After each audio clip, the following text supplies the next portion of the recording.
Hermanos, Dios los bendiga a todos en el nombre del Señor Jesucristo. Amén.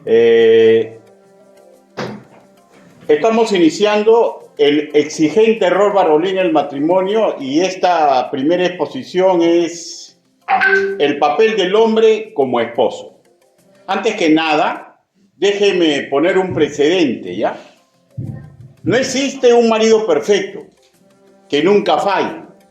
El objetivo a corto plazo es que nosotros los varones aceptemos a ser mejorados de la mano del Altísimo. Y a largo plazo, que al final de nuestros días nos presentemos ante el Señor con la tranquilidad que uno tiene al haber intentado cumplir el rol escritural que se nos entregó. Repito, estamos entrando a la primera parte de la serie El exigente rol varonil en el matrimonio, y hay una figura literaria que habla muy bien de esta exigencia. Hablo del paragón, del rol de Cristo con la iglesia, con lo que le tocaría realizar al cónyuge varón con su propia mujer. Sabemos de lo que hablamos, ¿no? Hablamos de un amor sacrificado al más alto nivel. Ese es el ideal. Efesios capítulo 5, versículo 25. De hecho, repito, para que eso quede en nuestra tutuma, es un ideal, una medida en su totalidad inalcanzable, dado a que todo ser humano porta su naturaleza pecaminosa, que nos enrumba a realizar acciones de arena, débiles, sosas, negativas, y otras de cal, fuertes, consistentes, positivas. Pero si en verdad confiamos en Cristo y sus doctrinas, mediante una correcta instrucción y aplicación de las virtudes de comportamiento que descienden de las Escrituras, podemos adquirir potencia en el siguiente sentido. Cordón de tres dobleces no se rompe pronto. Y esto está en Eclesiastés capítulo 4, versículo 11. Ahora, y sin dejar de ser, hermanos míos, seres humanos de cal y arena, ¿ya? Siendo aún de cal y arena, trocar en una buena mezcla, pero ahora en las manos del constructor divino. Para un esposo creyente hay normas de vida que nos ayudan a potenciarnos. Y repito, para lograr ser buena mezcla, una de ellas sintetizada con las palabras que en inspiración escribió el apóstol Pablo: imítenme a mí como yo imito a Cristo. 1 Corintios capítulo 11, versículo 1. Por tanto, amar a una mujer con un amor sacrificado es un ideal por buscar, una vez unidos en santo matrimonio. Ojo, lo ideal es que este proceso inicie mucho antes que el matrimonio se dé. Por eso se repite: jóvenes, varones, déjense formar. En nuestro manual discipular, el Círculo de Amor número 1, describimos en línea general dicho proceso. Voy a dar un botón: que el obtener patrones de comportamiento que deriven en virtudes, para esto es fundamental lo que denominamos la dinámica de formación del hábito. O sea, ¿de qué estamos hablando? La repetición continua y permanente en el tiempo de una acción que se nos ha vendido, ¿ya?, como positiva, y que de alguna manera ya la hemos aceptado como valedera. Sumado que, aunque difícil, hermanos míos, sabemos con suma claridad que si somos creyentes, todo lo podemos en Cristo que nos fortalece. Filipenses capítulo 4, versículo 13. Sintetizando: repetición de prácticas correctas con una sana intención. Un ejemplo: el ser puntual. Haciéndolas permanentes en el tiempo, nos prepara para un futuro en madurez, que ayudará a una felicidad y realización personal y conyugal. Jóvenes varones, escuchen por favor, Los árbitros virtuosos no nacen de la noche a la mañana, son el producto de un proceso al cual tenemos que aprender a someternos y poner tesón. Y si los padres fallan como educadores, un verdadero nacido de nuevo, una vez casado, no tiene esto por excusa, pues está capacitado sobrenaturalmente cuando recibió a Cristo como su Señor y Salvador para ser reeducado en beneficio de ese enlace conyugal. Y si bien es cierto, la pedagogía eclesial en todo nivel apunta a formar ciudadanos del reino virtuosos, este camino, repito, nunca inicia en la iglesia, ¿ya? En la iglesia se nos puede perfeccionar, se nos puede pulir si nacidos de nuevo. Joven varón que me escucha, con pinza deseo dejar de lado a los padres en esta parte del proceso que deseo resaltar. En primera instancia, la importancia, hermanos míos, es tu propio esfuerzo por practicarlas. Si usted de Cristo, aunque no le guste el raciocinio de sus padres, de sus pastores, aunque le disguste la rigidez que le piden en su centro de estudios, en su centro laboral, todas estas cuestiones, ¿ya? Suban a su formación. Suban a su formación.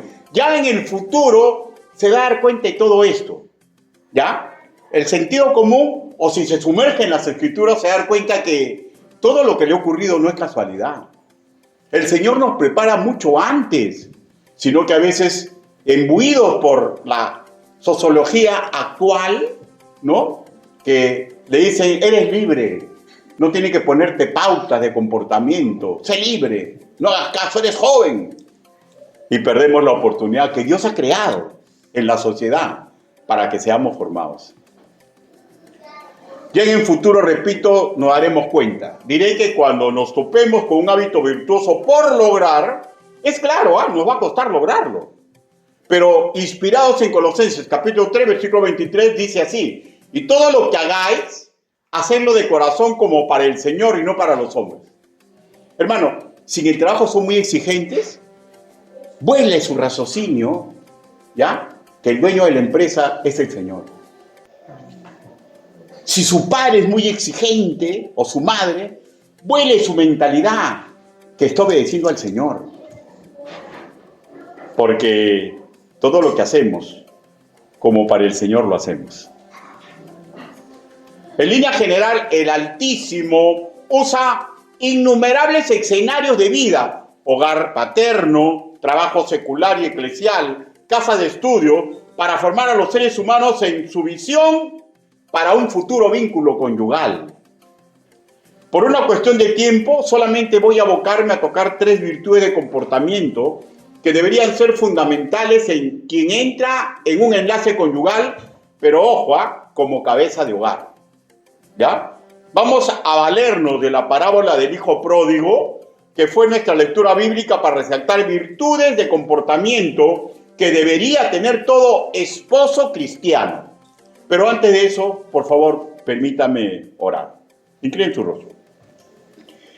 Bendito Padre Celestial, mis hermanos hoy reunidos, yo su predicador, Señor, y todos aquellos que escuchen este mensaje, sabemos a cabalidad que no existe nadie digno de predicar y enseñar sus evangelios. Señor, pero permita que este trabajo que he preparado para su gloria y su honra, Señor, cale en el corazón de mis hermanos que escuchan y que sea, Señor, doble filo, y que yo recuerde, mi Dios Santo, que mi formación aún no termina.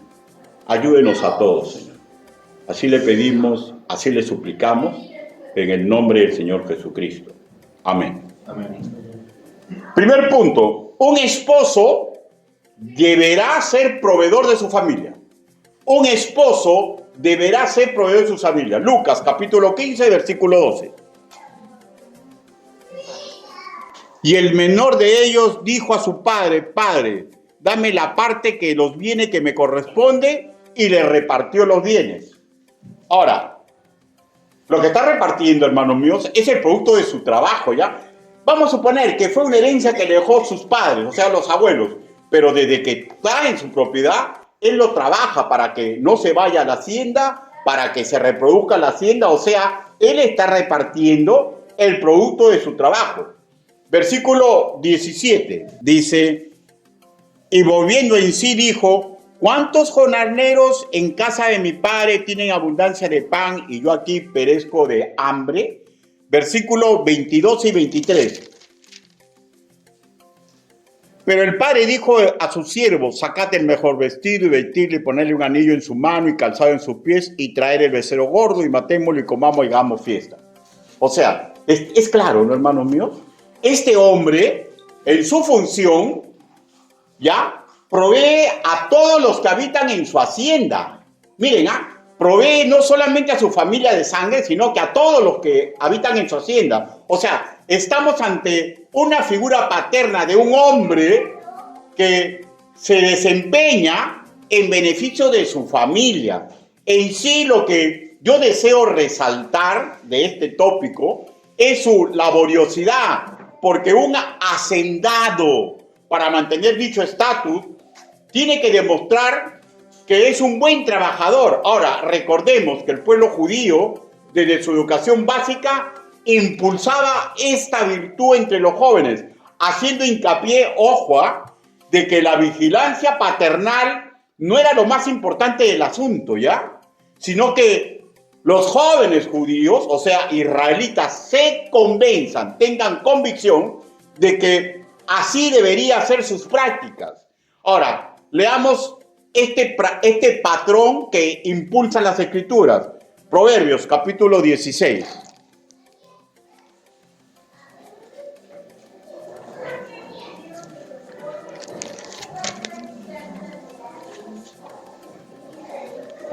Proverbios, capítulo 16. No, perdóneme. Proverbios, capítulo 6.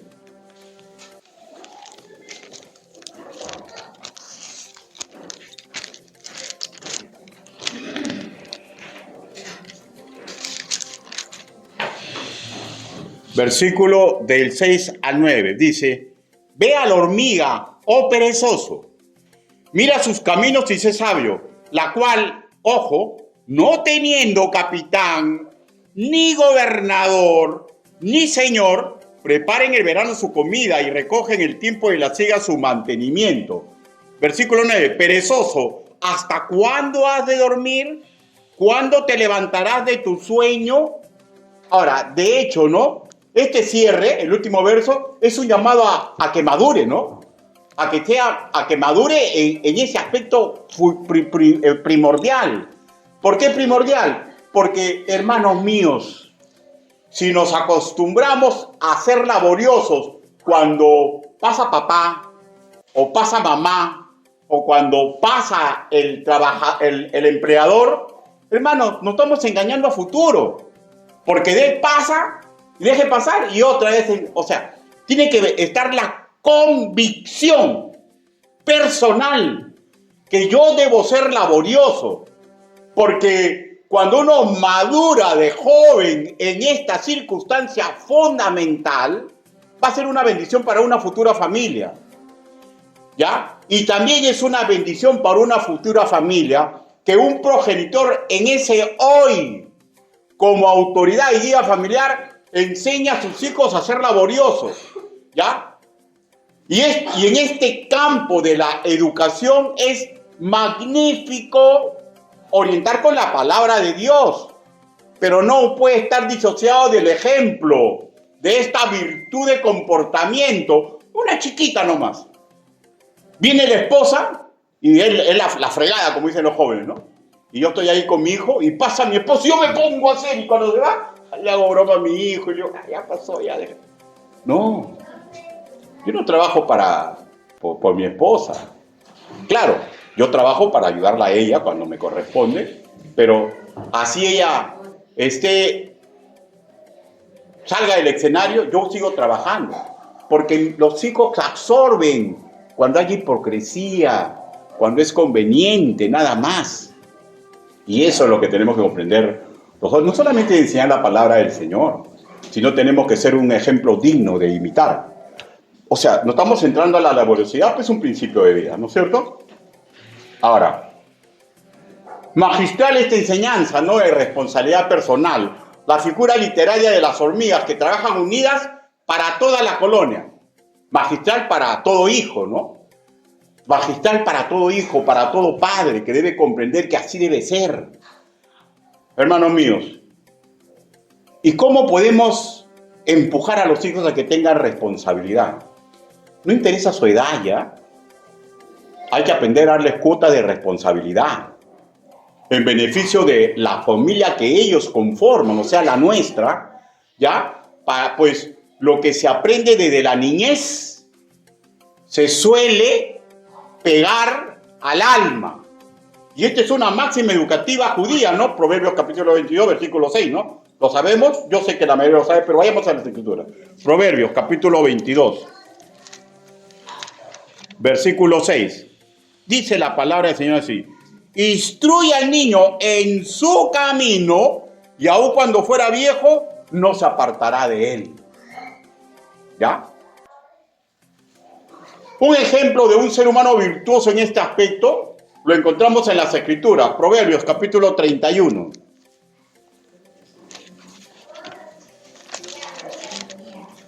Proverbios capítulo 31.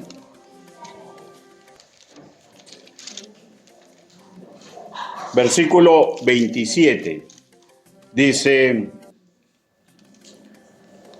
considera los caminos de su casa y no come el pan de balde.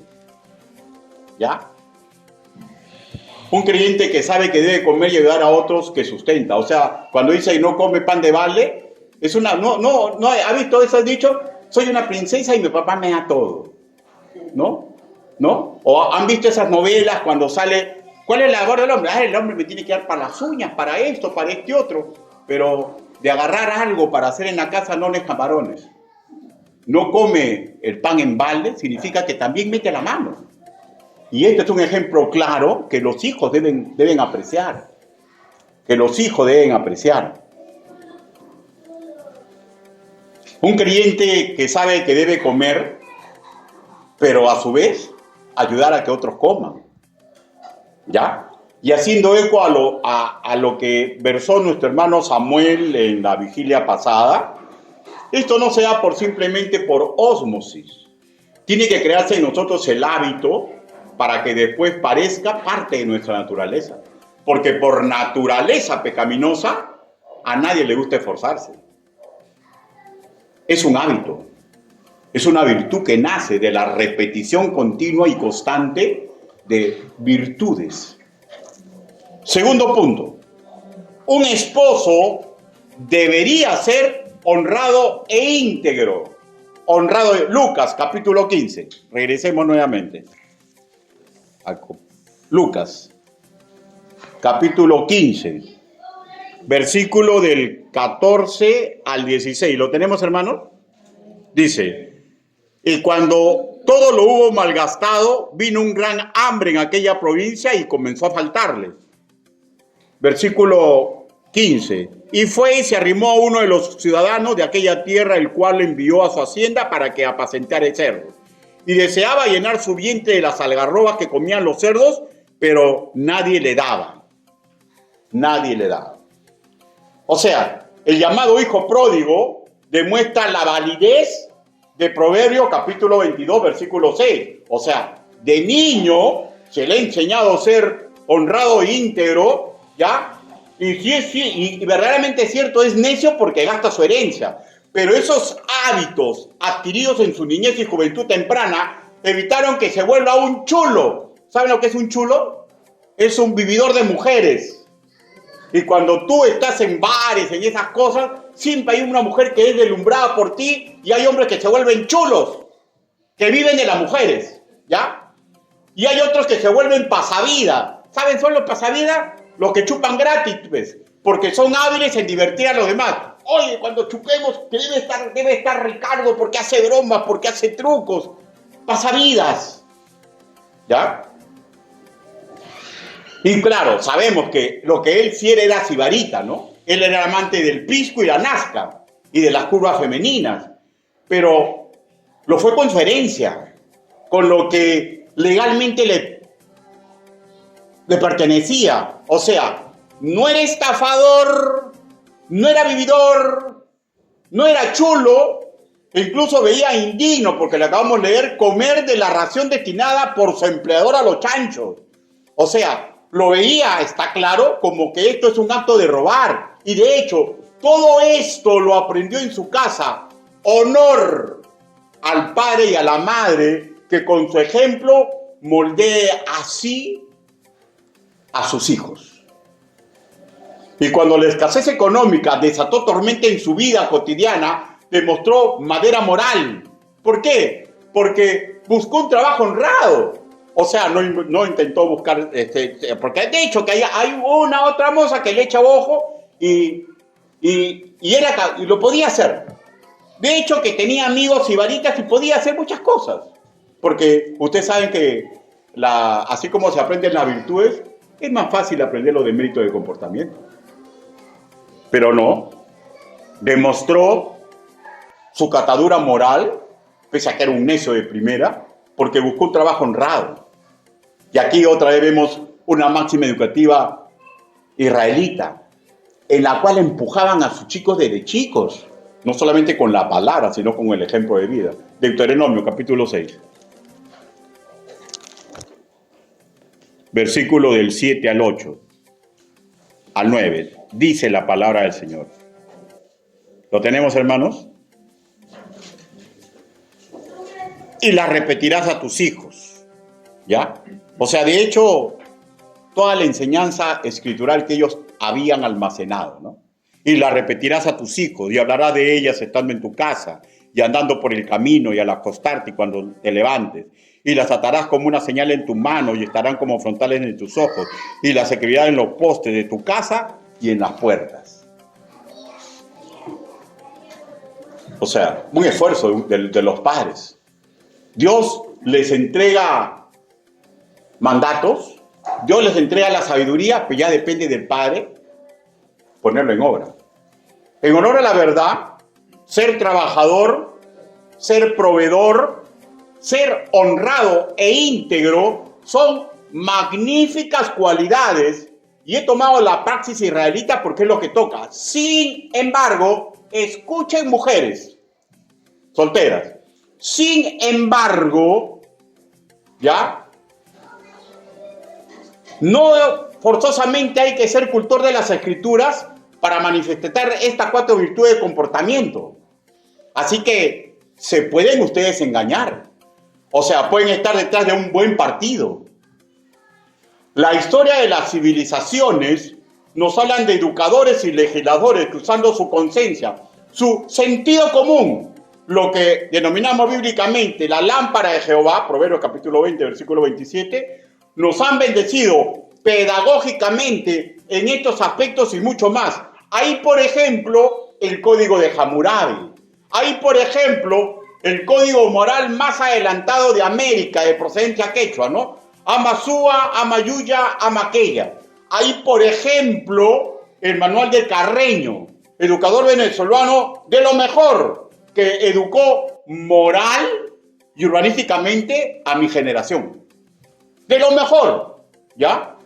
Hay seres humanos, sépanlo, hermanos míos, que probablemente, a mérito de una excelente educación y asimilación de normas éticas, urbanísticas, nos pueden rebasar en prácticas, ¿ya?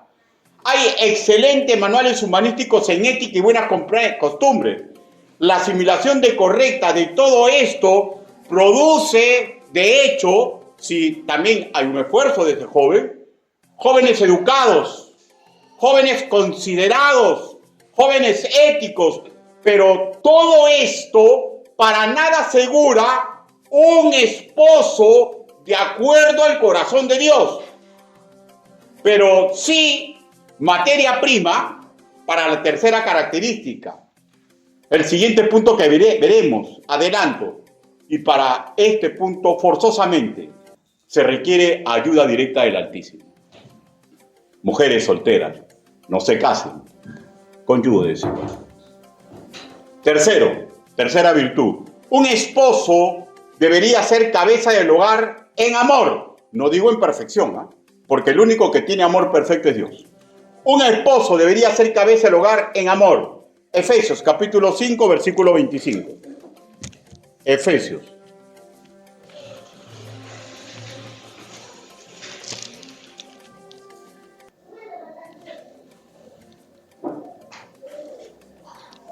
Efesios capítulo 5, versículo 25. Dice la palabra del Señor. Maridos, amad a vuestras mujeres, así como Cristo amó a la iglesia y se entregó a sí mismo por ella.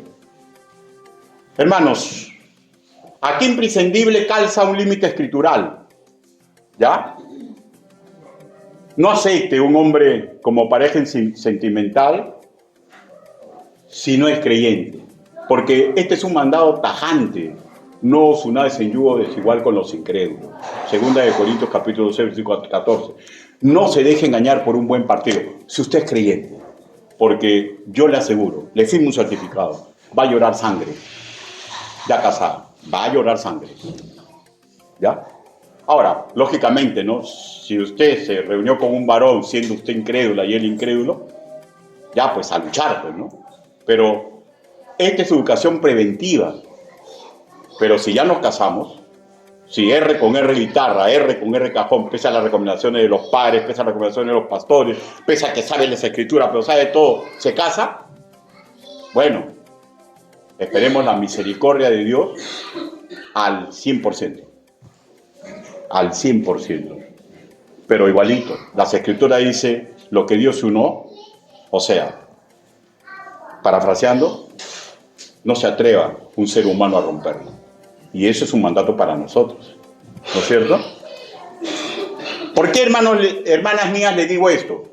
¿Por qué, hombres, es indispensable que usted tenga intimidad con Cristo? Porque un hombre que no ama a Dios y que no le entregue su vida al Altísimo para ser salvo, es tropiezo en una relación súper íntima. Explicaré, pero antes permítame que leamos Mateo capítulo 22, versículo 37. El Evangelio según nuestro hermano Mateo. Mateo capítulo 22, versículo 37. Dice la palabra del Señor. Jesús le dijo: amarás al Señor tu Dios con todo tu corazón y con toda tu alma y con toda tu mente. Escúcheme. Quien primero no ama a Dios tiene una incapacidad natural y ancestral de dar frutos apetecibles a nivel divino.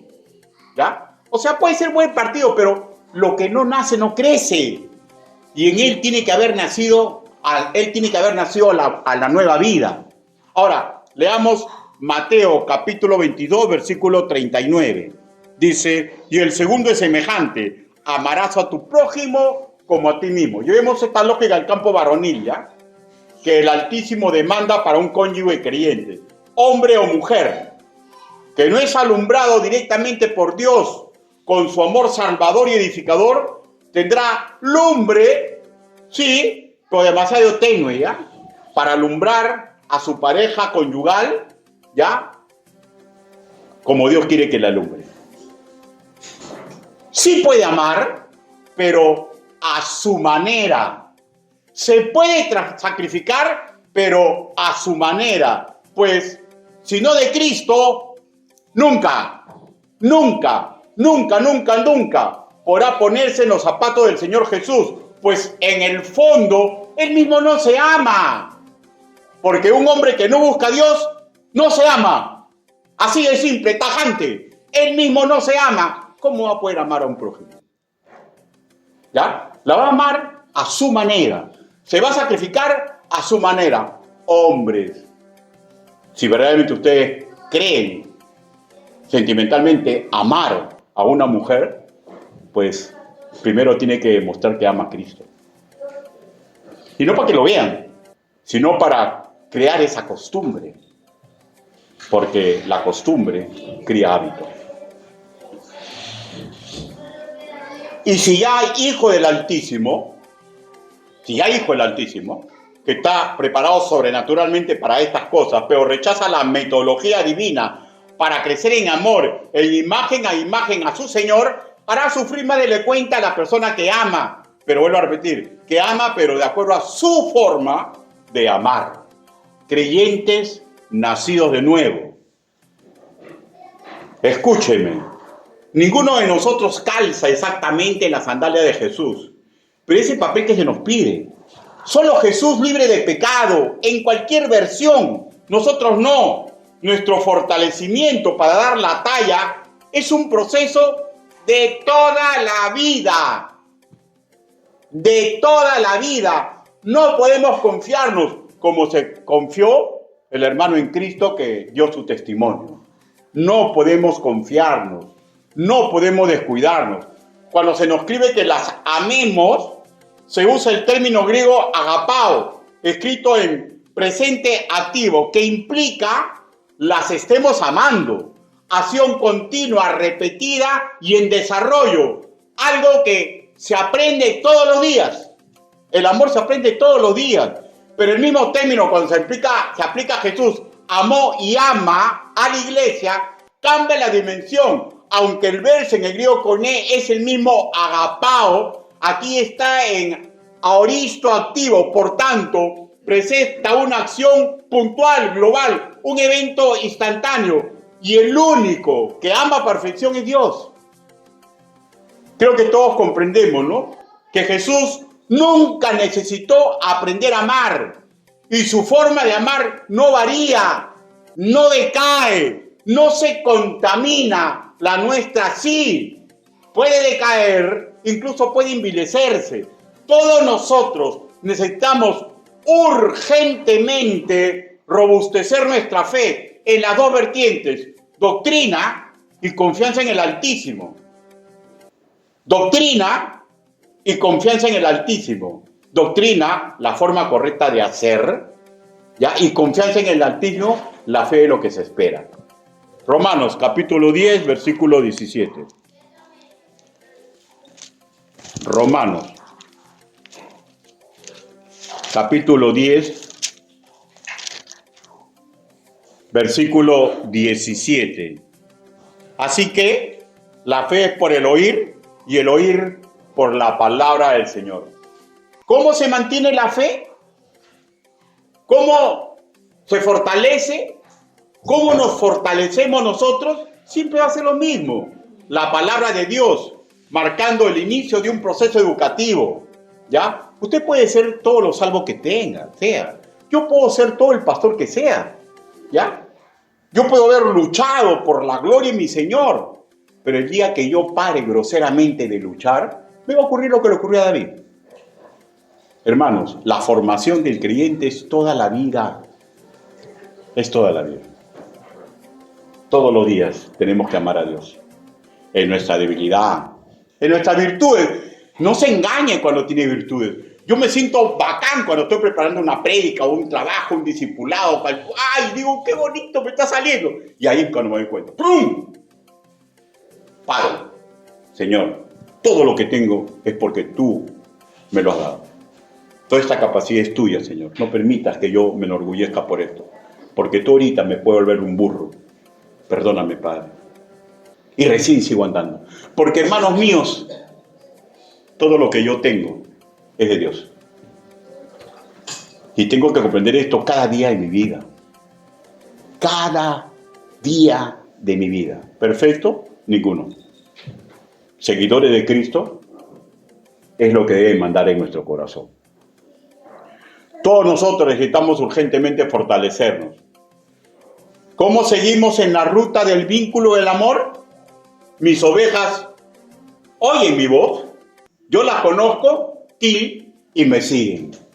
Juan capítulo 10, versículo 27. No hay otro método, no hay otro libro que alimente a un esposo cristiano para que obtengamos la fuerza para ser varoniles a nivel de Cristo con la iglesia. La raíz idiomática de agapao es agap. Agap. ¿Qué implica agap? Suspirar. ¿Qué implica suspirar como un eterno enamorado? Explico. Que no interesa lo que me haga mi amada. Que no interesa, ¿ya? Si no me llega a comprender. Y probablemente, sin desear, ella me haga daño. Por favor, varones, ¿ya? No tengamos en este momento presente a ninguna mujer. Pensemos en cómo la iglesia, por nuestra natural imperfección, nosotros no siempre amamos correctamente a Cristo. Pero Él nos ama como un suspiro, como un enamorado. Ahora, sí piensa su esposa. Si imitamos el amor varonil de Cristo, al final de nuestra jornada, si aplicamos correctamente la voluntad de Dios para nuestra vida, seguiremos buscando felicidad y realización personal sin importar la calidad de amor que ella nos entregue. ¿Ya? Así es, como un cultor nacido de nuevo, cuyo carácter está siendo moldeado por el amor de Dios, aprende a suspirar. Y que probablemente, pese a que suspire, probablemente desconcertado por el dolor que ella dice que le hemos producido, alguna vez su esposa le ha dicho, mira lo que me has hecho, y usted no sabe, ¿no se da cuenta? Ay, yo a veces no me doy cuenta, pero me dice. Y cuando uno es cultor, ¿ya? Nos refugiamos en oración ante el trono de la gracia para pedirle perdón al Señor por algo que no comprendimos, pero que ella dice que le hemos dañado. Le pedimos mejorar en sabiduría y tendemos puentes de reconciliación con nuestra amada. Porque a veces no queremos pedir perdón porque digo, yo no he hecho nada, pero ella percibe que yo lo he hecho. Yo no me doy cuenta, pero no quiere pedir perdón porque yo soy el que le he dañado, y es lo que ella me dice, está convencida. Pues ahí un cultor de las Escrituras, pese a que no comprende cómo ha dañado a su amada, le pide perdón. Así como un cultor nació de nuevo, que por su imperfección continua tiene unas de cal y otras de arena, por ejemplo, encuentra fuerzas para superar el machismo en que ha sido criado, o que mediante su ambiente, ese machismo, intenta asaltar su yo. ¿Qué te pasa? ¿Por qué estás así? No, problema con tu esposa. Vamos a sacarnos una carita al aire, vamos con la bravas. Todos los hombres hacemos eso. Machismo. Así es como un cultor nació de nuevo, que por su imperfección continua, teniendo unas de cal y otras de arena, por ejemplo, ¿ya? Encuentra fuerzas, hermanos míos, para superar el amor al dinero, para superar deseos por otras féminas, que mediante el sistema pecaminoso y en complicidad con nuestro deficiente corazón, se presentan como tentaciones en nuestra vida. Así es como un cultor nacido de nuevo, que por su imperfección continua, con unas de cal y otras de arena, por ejemplo, encuentra fuerzas para no abandonar a su cónyuge, aunque esa mujer sea la reencarnación de Proverbios capítulo 1, versículo 9, mujer rencillosa. ¿Y sabe lo que hace cuando es un cultor del Señor? ¿Ya? Prefiere, como dice Proverbios capítulo 21, versículo 9, prefiere irse a un rincón del tejado y se acurruca, pero no da pasos para abandonar el hogar. ¿Ya? Así como un cultor nació de nuevo por su imperfección continua, teniendo unas de cal y otras de arena, por ejemplo, que gana muchísimo más que su esposa, llega a casa cansado, pero es capaz de ayudarle en labores domésticas. Porque eso ha visto en las Escrituras. Así es como un cultor nacido de nuevo, que gane menos de su esposa, no se siente inferior y sigue viviendo en su hombría espiritual, y aunque pierda su trabajo secular, llega a recuperarse de ese hoyo emotivo, y a la larga no se siente menos porque tiene que cocinar, porque tiene que limpiar en casa, hasta que los vientos económicos cambien. Así es como un cultor nacido de nuevo, que por su imperfección continua, teniendo unas de cal y otras de arena, por ejemplo, encuentra fuerzas para incluso, si es necesario, hermanos míos, imitar al profeta Oseas, capítulo 3, versículo 1 al 3, que pagó rescate por su mujer infiel y le dio nuevamente dignidad de matrona de hogar. Formas y circunstancias de amor sacrificado, más allá de lo que los mortales comprenden. Porque este marido está aprendiendo a palpitar al ritmo del corazón de Cristo, por lo cual lo van a tildar de saco largo, de tonto, ¿ya? Por imitar el amor varonil de Cristo por la iglesia. Y si bien, hermanos míos, he puesto casos hipotéticos y catastróficos escenarios que podrían ocurrir, el rol varonil de un esposo cristiano, en síntesis, es perdonar y saber pedir perdón. Es amar como nunca nadie es capaz de amar a su esposa, ni siquiera a su padre. ¿Ya? Y nada de esto es fácil. Nada de esto es fácil. Un hombre que lidera su hogar en amor crece en abnegación, se vuelve sabiamente protector y está dispuesto al sacrificio y confía en que sigue siendo de cal y arena, pero al contar con el aval del Señor Jesucristo, ¿ya? Él ha decidido honrar sus votos matrimoniales hasta que la muerte lo separe de su mujer o venga a Cristo en gloria por su iglesia. Terminaré diciendo, solteros y nosotros los casados, dejémonos construir varonilmente, porque no veo a ninguno acá, empezando por el pecador, que puede decir, la construcción de mi carácter ya terminó. Y a mí nada me mancha, nada me entorpece, y ustedes han escuchado el testimonio del pastor. Dejémonos construir varonilmente, aprendamos a suspirar perennamente, amorosamente, sacrificadamente por nuestra compañera de vida, porque ella nos dio los jugos de su juventud. Pues esa es la voluntad de Dios para nosotros, que imitemos virilmente el amor de Cristo para con la iglesia. Oremos. Bendito Padre Celestial, no hay ninguno de nosotros los varones que demos tu talla, Señor. Pero ayúdanos, Padre, para intentar imitarte. Ayúdenos, Señor, para ver todos esos cuadros que pintan las Escrituras de hombres, Señor, que siendo imperfectos, pudieron salvaguardar su matrimonio, pudieron imitarlo a usted, Señor. Ayúdenos, papito, por favor, porque el enemigo desea malograr nuestro matrimonio, porque el matrimonio fue idea y un proyecto de Dios. Ayúdenos, Padre, para que comprendamos que sin amarlo a usted, Señor, nada podemos hacer. Ayúdenos, Señor, para comprender que la integridad, la laboriosidad, Señor, que heredamos de nuestros padres o del ambiente donde nos hemos criado, no es suficiente.